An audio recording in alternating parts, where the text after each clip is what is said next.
There isn't much that is cooler than a complete style icon just nonchalantly sporting a micro brand. Old Line Watches. Welcome to Old Line Watches. With you as always is Jeremy, your old man from the old line state of Maryland. And today we're going to talk about two things. The second thing we'll get to in a minute. We're starting with Idris Elba.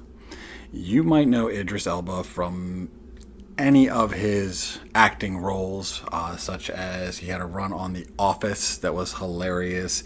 He's Thor's buddy Heimdall in the Marvel Cinematic Universe films, Guardian of the Rainbow Bridge. He was in the ill-fated and I wish it was better than it was, and it deserved to be better than it was, Dark Tower film. As a Maryland boy, he's always going to be Stringer Bell from The Wire. That was the first thing I saw him in, and I had no idea dude was even British. He nailed that Baltimore accent beautifully. Anywho, Idris Elba is a style icon. From GQ covers to features in magazines to sponsorship deals to everything. Dude just, even when he's sporting like a plain shirt and jeans, he still just looks cool. And effortlessly so. And someone like that also has a banging collection of watches. IWC, Cartier, Rolex. But in a show of absolute class, he also sports a Casio A168 pretty regular, which is like big ups from the watch nerds, you know? And recently, he was seen sporting a Brew Metric, a micro brand out of New York that is, well, absolutely bananas, and really cool that he was just kind of casually just like, I mean, Rolex makes more watches in a day than Brew has probably made in its entirety of its existence, and he was rocking one of these, you know, so that's pretty freaking dope, you know. Which leads us to the second thing we're talking about, which is the Brew Metric. Now it's time to turn the camera around and go into a little review of it. See what Mr. Elba found so fascinating. Say hello to the Brew Metric Retro Edition. Jumping right in here. It has a case width of 36 and a height of 41 and a half.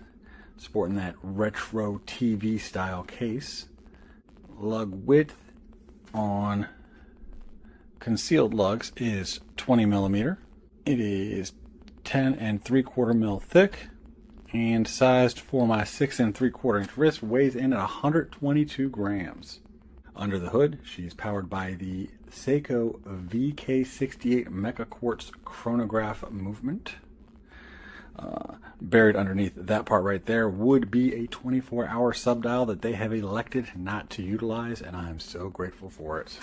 The case and bracelet are made of 316L stainless steel.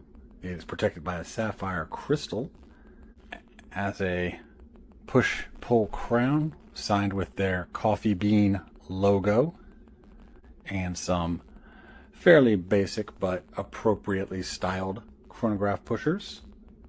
The case back is a screw-on case back and has their bean logo repeating itself again. Not much of a stat line, but not much of one necessary. 50 meters of water resistance. On the clasp, the bean is back.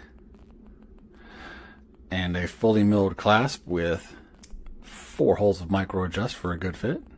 The dial is a smooth matte black and features the last appearance of our little bean logo right there at the 3 o'clock.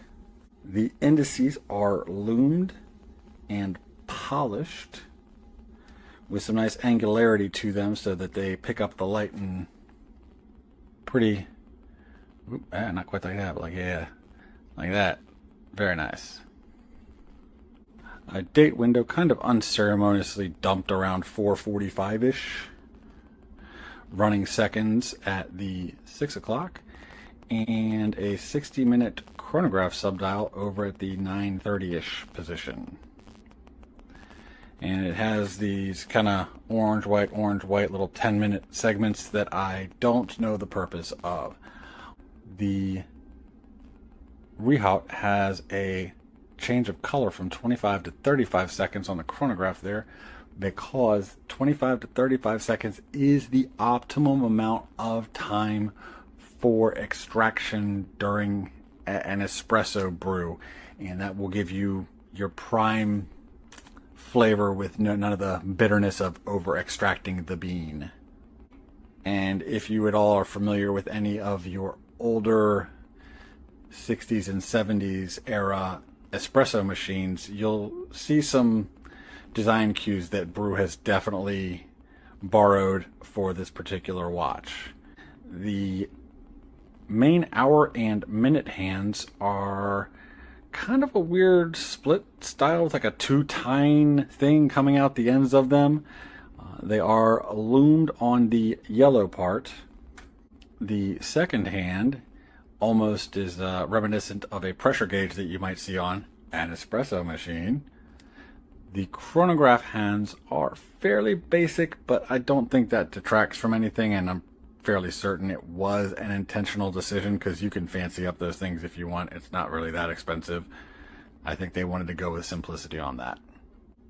The bezel itself, outside between the dial and the outer edge of the case there, has a very high polish area underneath the glass.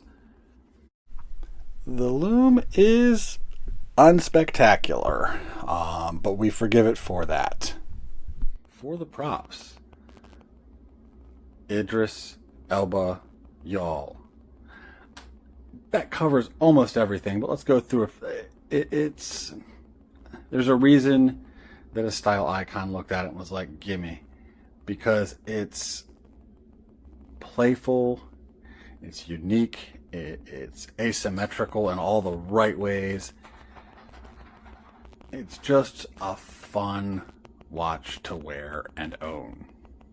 The slaps, I have to pick this up for a second here. The only kind of slop that's really existing on this thing is that, like, at certain times, the at-a-glance readability, like when the minute hand goes through that subdial down there, when both hands are inside of the subdials, that, like, immediate readability isn't there. It's still plenty legible. It's just not like, boom, I can just glance and know what time it is and not have to look again. But again, this isn't a tool watch or a sport watch. This is kind of a, I guess I'd call it a dress watch. It's not necessarily hits most of the hallmarks of what you would call a dress watch. It doesn't really fit that Gata mold, and it doesn't quite go all the other direction into things like Zarek with all their, like, weird complications and designs and all the other kind of stuff. You know, it's still a watch. It's just retro inspired and cool. Bottom line, when they are in stock, you can get them for $450, brand new from the Brew site. When they are not in stock, you can buy them for a slight premium over that on eBay. Used examples usually drop between 10 and 20% depending on the condition. They don't really lose value like a lot of other micro brands can. They've done a good job of balancing supply and demand and keeping it desirable without being exclusive.